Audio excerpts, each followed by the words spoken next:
Today, people use their free will to condition themselves to such dangerous habits. They are not only legal, but they are utterly socially acceptable, even though they're so dangerous to the mind, body, and soul. Let us take smoking cigarettes, for instance. First of all, just a couple years ago, there was an investigation in the biggest cigarette companies of America, and they found that their advertising and promotion was especially targeting the teenagers. They weren't targeting the adults. They were targeting the young people between 12 and 19.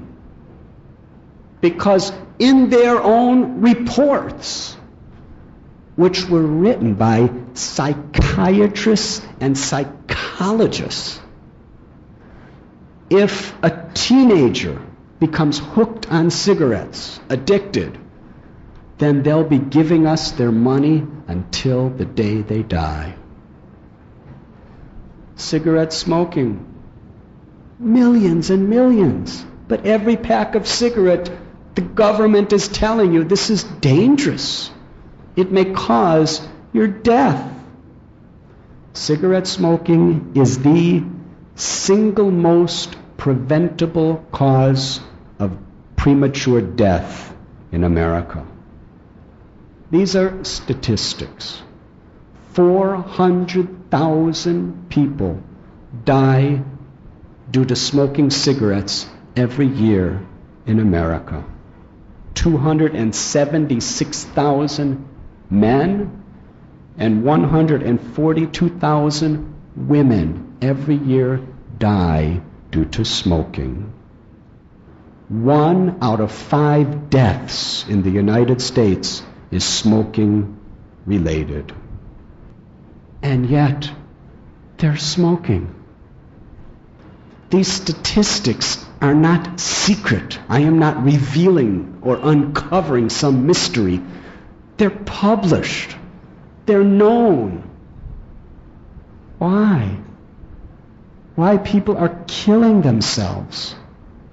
And it's once they become addicted, it's so very, very hard to give it up.